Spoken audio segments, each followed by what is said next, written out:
Hi, എല്ലാവർക്കും നമസ്കാരം. ഇന്നത്തെ വീഡിയോയിൽ ഹെൽത്തി ആയിട്ടുള്ള അതുപോലെ തന്നെ പെട്ടെന്ന് തന്നെ തയ്യാറാക്കാൻ പറ്റിയ നല്ലൊരു ബ്രേക്ക്ഫാസ്റ്റിൻ്റെ റെസിപ്പിയാണ്. നമ്മുടെ ഗോതമ്പ് പൊടി കൊണ്ട് തയ്യാറാക്കിയ ഇടിയപ്പവും ഈ ഇടിയപ്പത്തിന് കോമ്പിനേഷനായിട്ട് അടിപൊളിയായിട്ട് പെട്ടെന്ന് തന്നെ തയ്യാറാക്കാൻ പറ്റിയ ഒരു മുട്ടക്കറിയുടെ റെസിപ്പിയാണ് ഇന്ന് കാണിക്കുന്നത്.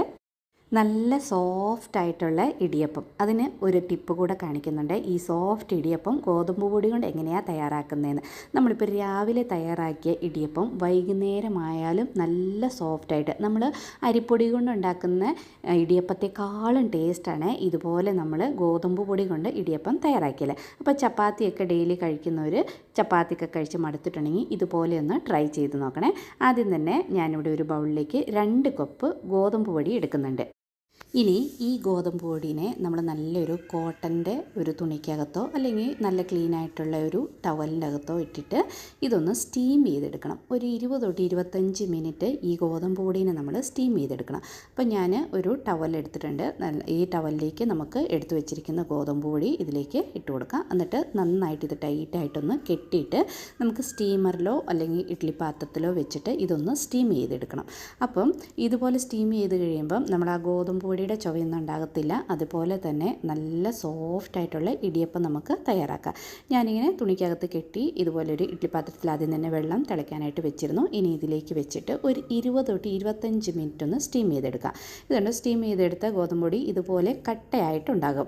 ഇനി ഇത് തുറന്നിട്ട് ഒന്ന് നന്നായിട്ട് തണുത്ത് കഴിയുമ്പോൾ നമുക്ക് കൈകൊണ്ട് തന്നെ ഇതൊന്ന് പൊടിച്ചെടുക്കാം. കൈകൊണ്ട് പൊടിച്ചെടുക്കാൻ ബുദ്ധിമുട്ടാകുവാണെങ്കിൽ മിക്സിയുടെ ജാറിലിട്ട് ഇതുപോലെ കൈകൊണ്ട് ചെറിയ ചെറിയ കഷ്ണങ്ങളായിട്ട് മിക്സിയുടെ ജാറിലിട്ട് ഒന്ന് കറക്കിയെടുത്താൽ മതി. നല്ല ഫൈനായിട്ട് ഇത് പൊടിഞ്ഞ് കിട്ടും. ഞാനിപ്പോൾ മിക്സിയിലൊന്നും ഇട്ടില്ല, ഇതുപോലെ തന്നെ കൈകൊണ്ട് നന്നായിട്ട് പ്രസ് ചെയ്തൊന്ന് എടുത്തു. ഇനി നമുക്കിത് ഒന്ന് അരിപ്പയ്ക്കകത്തിട്ടൊന്ന് അരിച്ചെടുക്കണം. ചെറിയ ചെറിയ കട്ടയൊക്കെ ഉണ്ടെങ്കിൽ നമുക്ക് ഇടിയപ്പത്തിൽ അച്ചിലിട്ട് നമ്മളത് പ്രസ് ചെയ്യാൻ നേരത്ത് അത് പ്രസ് ചെയ്യാൻ ബുദ്ധിമുട്ടാകും. അപ്പോൾ ഞാനിത് കൈകൊണ്ട് തന്നെ പൊടിച്ച് ഒന്ന് അരിച്ചെടുത്തിട്ടുണ്ട്. രാവിലെ ബ്രേക്ക്ഫാസ്റ്റിനാണ് നമ്മൾ ഇതുപോലെ ഗോതമ്പ് പൊടി കൊണ്ട് ഇടിയപ്പം തയ്യാറാക്കാൻ തീരുമാനിച്ചെങ്കിൽ രാത്രി തന്നെ ഇതുപോലെ ഗോതമ്പ് പൊടി സ്റ്റീം ചെയ്ത് എടുത്ത് അരിച്ചൊക്കെ വെക്കുവാണെങ്കിൽ രാവിലെ പെട്ടെന്ന് തന്നെ നമുക്കിത് ചെയ്തെടുക്കാം. ഇനി ഈ ഗോതമ്പ് പൊടിയിലേക്ക് ആവശ്യത്തിനുള്ള ഉപ്പ് ചേർത്ത് കൊടുക്കാം. ഇനി നമ്മളിത് പച്ചവെള്ളത്തിൽ കുഴയ്ക്കരുത്. ഉപ്പ് ചേർത്ത് കൊടുത്തിട്ട് നന്നായിട്ട് ഒരു സ്പൂൺ കൊണ്ട് ഇതുപോലെ മിക്സ് ചെയ്ത് കഴിഞ്ഞിട്ട് നല്ല ചൂടുവെള്ളത്തിൽ തിളച്ചുകൊണ്ടിരിക്കുന്ന ചൂടുവെള്ളം ഒഴിച്ച് വേണം നമ്മളിതൊന്ന് കുഴച്ചെടുക്കാനായിട്ട്. നമ്മൾ സാധാരണ അരിപ്പൊടി കൊണ്ട് ഇടിയപ്പം തയ്യാറാക്കുമ്പം നല്ല ചൂടുവെള്ളം ഒഴിച്ചല്ലേ മാവൊന്ന് കുഴച്ചെടുക്കുന്നത്. അതുപോലെ തന്നെ നല്ല ചൂടുള്ള വെള്ളം ഒഴിച്ച് തന്നെ വേണം നമ്മളിതൊന്ന് കുഴച്ചെടുക്കാനായിട്ട്.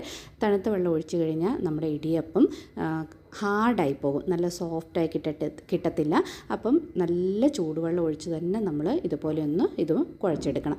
ആദ്യമേ ചൂടുവെള്ളം ഒഴിച്ചിട്ട് ഒരു സ്പൂണ് കൊണ്ട് ഇതുപോലെ നന്നായിട്ട് പൊടിയെല്ലാം മിക്സ് ചെയ്ത് പൊടിയൊക്കെ നന്നായിട്ടൊന്ന് ചൂടായി കഴിയുമ്പോൾ കുറേശ്ശെ വെള്ളം ഒഴിച്ച് നമ്മൾ ഇടിയപ്പത്തിൻ്റെ മാവ് എങ്ങനെയാണോ കുഴച്ചെടുക്കുന്നത് അതുപോലെ തന്നെ ആ കൺസിസ്റ്റൻസിയിൽ നമുക്കിതൊന്ന് കുഴച്ചെടുക്കാം.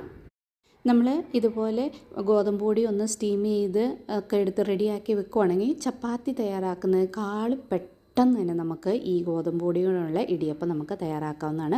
അതുപോലെ തന്നെ ഇപ്പോൾ BP ഷുഗറൊക്കെ ഉള്ളവർ ഡെയിലി ചപ്പാത്തി ഗോതമ്പ് ദോശയൊക്കെ തിന്ന് മടുത്തിട്ടുള്ളവർക്ക് ഇതുപോലെ ഇടിയപ്പം തയ്യാറാക്കാം. ഇപ്പം ഡെയിലി രാവിലെയും വൈകുന്നേരം ഒക്കെ ഗോതമ്പ് പൊടിയുടെ ആഹാരം കഴിക്കുന്നവർക്ക് രാവിലെ ഇതുപോലെ ഇടിയപ്പം തയ്യാറാക്കിയ അതേ ഇടിയപ്പം തന്നെ വൈകുന്നേരവും നമുക്ക് കഴിക്കാവുന്നതാണ്. ടേസ്റ്റും നല്ല ടേസ്റ്റാണ്. ആ നമ്മളിതുപോലെ ഗോതമ്പ് പൊടി സ്റ്റീം ചെയ്തിട്ട് ഇതുപോലെ ഇടിയപ്പം തയ്യാറാക്കുമ്പോൾ ആ ഗോതമ്പ് പൊടിയുടെ ചുവയൊന്നും ഉണ്ടാകത്തില്ല, നല്ലൊരു ടേസ്റ്റ് ആയിരിക്കും. ഒരു പ്രാവശ്യമെങ്കിലും ഇതുപോലെ ഒന്ന് ഇടിയപ്പം തയ്യാറാക്കി നോക്കണേ. അപ്പോൾ ഞാനിവിടെ മാവൊക്കെ ഒന്ന് റെഡിയാക്കി കഴിഞ്ഞു. ഇനി നമുക്ക് ഇടിയപ്പത്തിൻ്റെ അച്ചിൽ നന്നായിട്ട് എണ്ണയൊക്കെ ഒന്ന് പുരട്ടി കൊടുക്കാം. എല്ലായിടത്തും ഒന്ന് എണ്ണയൊന്ന് പുരട്ടി കൊടുത്തിട്ട് നമ്മൾ സാധാരണ ഇടിയപ്പം ഉണ്ടാക്കുന്ന പോലെ തന്നെ കുറച്ച് മാവെടുത്ത് നമുക്ക് ഇടിയപ്പത്തിൻ്റെ അച്ചിലേക്ക് ഇട്ട് കൊടുക്കാം. ഇനി വാഴയില ഉണ്ടെങ്കിൽ നമുക്ക് വാഴയിലയ്ക്കകത്ത് ഇത് തയ്യാറാക്കാവുന്നതാണ്. ഇല്ലെങ്കിൽ സാധാരണ നമ്മൾ ഇഡ്ഡലി ഉണ്ടാക്കുന്ന ഇഡ്ഡലി പാത്രത്തിൽ ഇതുപോലെ കുറച്ച് ചിരകിയ തേങ്ങ ഇട്ട് കൊടുത്തിട്ട് നമുക്ക് ഇഡ്ഡലി പാത്രത്തിലും തയ്യാറാക്കാം. ഞാനിപ്പം വാഴയിലയിലാണ്. അപ്പോൾ ആദ്യം കുറച്ച് ചിരകിയ തേങ്ങ ഇതുപോലെ ഇട്ട് കൊടുത്തു. എന്നിട്ട് നമ്മൾ ഇടിയപ്പം ഇതുപോലെ ഒന്ന് പ്രസ് ചെയ്തെടുക്കാം. നമുക്ക് ഈസി ആയിട്ട് കുറച്ചൊരു മാവ് നമ്മൾ ചപ്പാത്തിക്ക് കുഴക്കുന്ന പോലെ അത്ര ഹാർഡായിട്ട് കുഴക്കരുത്. കുറച്ചുകൂടി വെള്ളം ഒഴിച്ച് കുറച്ച് സോഫ്റ്റായിട്ട് വേണം നമ്മളൊന്ന് കുഴച്ചെടുക്കുക. എന്നാലേ നമുക്ക് ഈസി ആയിട്ട് ഇതുപോലെ ഒന്ന് പ്രസ് ചെയ്യാനായിട്ട് പറ്റുള്ളൂ. ഇതുപോലെ എല്ലാം ഒന്ന് നമുക്ക് ആക്കിയെടുക്കാം. ഇതുകൊണ്ടോ എത്ര അടിപൊളിയായിട്ടാണ് നമ്മുടെ ഇടിയപ്പം തയ്യാറായി. ഇനി നമ്മൾ സ്റ്റീമറിലോ ഇഡ്ഡലി പാത്രത്തിലോ വെള്ളം ആദ്യം തന്നെ ചൂടാകാൻ വെച്ചിട്ട് വെള്ളം നന്നായിട്ട് ചൂടായി കഴിയുമ്പോൾ ഇതുപോലെ നമ്മൾ പ്രസ് ചെയ്ത് വെച്ചിരിക്കുന്ന ഇടിയപ്പം എല്ലാം നമുക്ക് ഇഡ്ഡലി പാത്രത്തിൽ അല്ല സ്റ്റീമറിൽ വെച്ച് കൊടുക്കാം. എന്നിട്ട് ഇത് മൂടി വെച്ച് ഒരു 20 മിനിറ്റ് വേവിച്ചാൽ മതി. അടിപൊളിയായിട്ടുള്ള ഇടിയപ്പം തയ്യാറാകും. അപ്പം ഇടിയപ്പം എല്ലാം ഞാൻ വെച്ചിട്ട് ഇത് നമുക്ക് മൂടി വേകാനായിട്ട് വെക്കാം. ആ സമയം കൊണ്ട് നമുക്ക് അടിപൊളിയായിട്ടുള്ളൊരു പെട്ടെന്ന് തയ്യാറാക്കാൻ പറ്റിയൊരു മുട്ടക്കറിയുടെ റെസിപ്പി കൂടെ കണ്ടു നോക്കാം. ഇവിടെ ഒരു പാത്രത്തിൽ കുറച്ച് വെള്ളം എടുത്തിട്ട് ഞാനിവിടെ ഒരു 3 മുട്ടയും ഒരു മീഡിയം സൈസിൽ ഉരുളക്കിഴങ്ങും ഇതിൽ തന്നെ വെച്ചിട്ട് നമുക്കിതൊന്ന് വേകാനായിട്ട് വെക്കാം. ഇതെല്ലാം വേവിച്ച് കഴിഞ്ഞ് കഴിയുമ്പോഴത്തേനും നമുക്ക് വേറൊരു പാത്രം നന്നായിട്ട് ചൂടായി കഴിയുമ്പം അതിലേക്ക് ആവശ്യത്തിനുള്ള എണ്ണ, ഞാനിപ്പോൾ വെളിച്ചെണ്ണയാണ് ചേർത്ത് കൊടുത്തത്. എണ്ണ നന്നായിട്ട് ചൂടായി കഴിയുമ്പം ഇതിലേക്ക് നമുക്ക് ചെറുതായിട്ട് കട്ട് ചെയ്ത് വെച്ചിരിക്കുന്ന സവാള, പച്ചമുളക്, അതുപോലെ തന്നെ ഒരു തക്കാളി, ഒരു മീഡിയം സൈസിലെ തക്കാളി, പിന്നെ കരിവേപ്പില ഇതുകൂടെ ഇതിലേക്ക് ചേർത്ത് കൊടുക്കാം. നമ്മൾ എല്ലാം വേറെ വേറെ വഴറ്റൊന്നുമില്ല, നമുക്ക് പെട്ടെന്ന് തന്നെ തയ്യാറാക്കാൻ പറ്റിയ ഒരു നല്ലൊരു കറി. അപ്പോൾ എല്ലാം കൂടെ നമുക്ക് എണ്ണയ്ക്കകത്തേക്ക് ചേർത്ത് കൊടുത്തിട്ട് ഇത് നന്നായിട്ടൊന്ന് മിക്സ് ചെയ്യാം.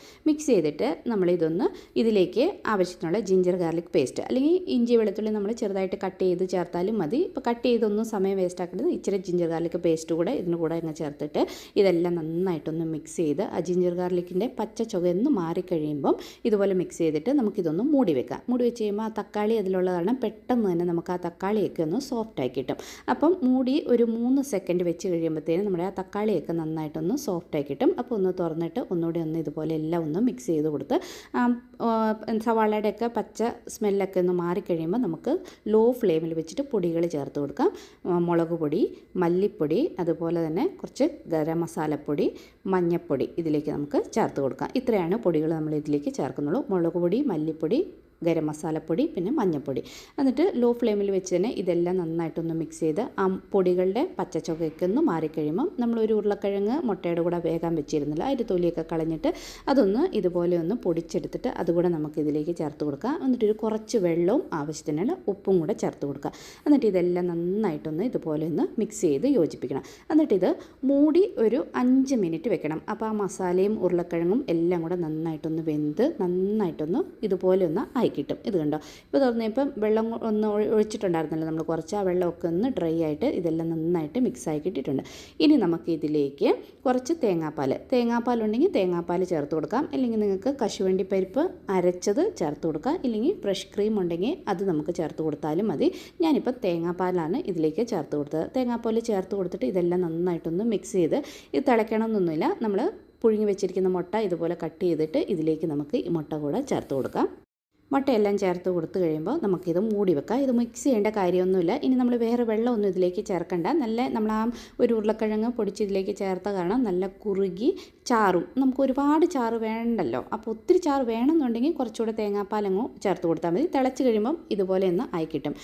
നമ്മുടെ മുട്ടക്കറി ഇവിടെ റെഡി ആയിട്ടുണ്ട്. ഇനി കുറച്ച് മല്ലിയില വേണമെങ്കിൽ കുറച്ച് ഫ്രഷ് ആയിട്ടുള്ള മല്ലിയില കൂടെ ചേർത്ത് കൊടുത്തു കഴിഞ്ഞാൽ നമ്മുടെ മുട്ടക്കറി റെഡിയായി.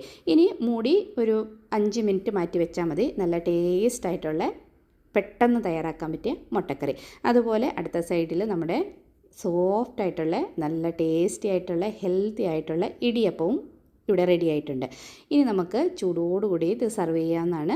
ഇത് കണ്ടോ, ഇടിയപ്പം നല്ല സൂപ്പറായിട്ട് നമ്മുടെ ഗോതമ്പ് പൊടി കൊണ്ട് ഇടിയപ്പം റെഡി ആയിട്ടുണ്ട്. ഇപ്പോൾ വൈകുന്നേരമൊക്കെ പെട്ടെന്ന് തയ്യാറാക്കുവാണെങ്കിൽ നമുക്ക് നേരം ഉള്ളപ്പം ഗോതമ്പ് പൊടി ഒന്ന് സ്റ്റീം ചെയ്ത് ഒന്ന് പൊടിച്ച് റെഡിയാക്കിയൊക്കെ വെക്കുവാണെങ്കിൽ ചൂടുവെള്ളം ഒഴിച്ച് പെട്ടെന്ന് തന്നെ കുഴച്ച് നമുക്ക് ഇതുപോലെ അടിപൊളിയായിട്ട് ഗോതമ്പ് പൊടി കൊണ്ട് ഇടിയപ്പം തയ്യാറാക്കുന്നതാണ്. ഒരു പ്രാവശ്യമെങ്കിലും ഇതുപോലെ ഒന്ന് ട്രൈ ചെയ്ത് നോക്കണേ. നല്ല സോഫ്റ്റാണ്, അതുപോലെ തന്നെ നല്ല ടേസ്റ്റുമാണ്.